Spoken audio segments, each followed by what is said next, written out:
Russia యుద్ధంతో ఉక్కిరిబిక్కిరవుతున్న Ukraine భవిష్యత్తులో ప్రపంచ రక్షణ రంగాన్నే శాసించే దిశగా అడుగులు వేస్తోంది. శత్రు దేశాల దాడులను అత్యంత సమర్థవంతంగా తిప్పికొట్టే అమెరికాకు చెందిన అత్యాధునిక పేట్రియాట్ గగనతల రక్షణ క్షిపణి వ్యవస్థను తమ దేశంలోనే ఉత్పత్తి చేసుకునేందుకు ఉక్రెయిన్ సన్నద్ధమవుతోంది.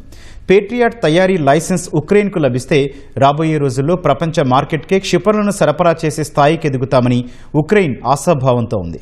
కేవలం కొన్ని నెలల్లోనే ఈ లైసెన్స్ ప్రక్రియ పూర్తయ్యే అవకాశం ఉంది.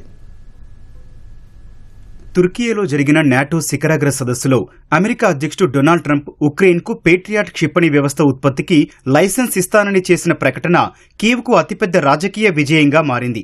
అయితే దీనివల్ల ప్రస్తుతానికి ఉక్రెయిన్లో ఉన్న తక్షణ వైమానిక రక్షణ కొరత వెంటనే తీరకపోయినప్పటికీ దీర్ఘకాలంలో ఇది ఉక్రెయిన్ భవిష్యత్తును మార్చేస్తుందని నిపుణులు భావిస్తున్నారు.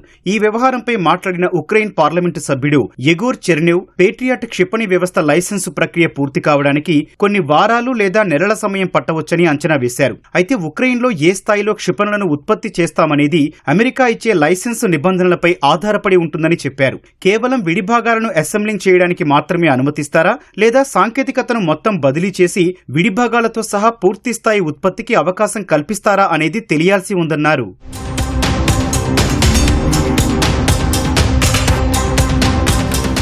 రష్యా నిరంతర దాడులు చేస్తున్నప్పటికీ యుద్ధ సమయంలో సైనిక సంపత్తిని ఎలా ఉత్పత్తి చేయాలో ఉక్రెయిన్ నేర్చుకుందని చెర్నేవ్ గుర్తు చేశారు. ఫ్యాక్టరీలను వికేంద్రీకరించడం, రహస్య ప్రాంతాల్లో దాచడం, సమాంతరంగా ప్లాంట్లను నడపడం ద్వారా రష్యా దాడుల నుంచి రక్షణ ఉత్పత్తులను కాపాడుకుంటున్నట్లు తెలిపారు. అవసరమైతే కొన్ని అత్యంత కీలక విడిభాగాలను మిత్రదేశాల భూభాగంలో తయారు చేసుకుని అందుకు సరిపడా లాజిస్టిక్స్ ను నిర్మించుకుంటామని చెప్పారు. అమెరికా నుంచి లైసెన్స్ లభిస్తే ప్రపంచంలో పేట్రియాట్ క్షిపణులను తయారు చేయగల అతి కొద్ది దేశాల సరసన ఉక్రెయిన్ కూడా సగర్వంగా నిలుస్తుందని చెర్నేవ్ ధీమా వ్యక్తం చేశారు.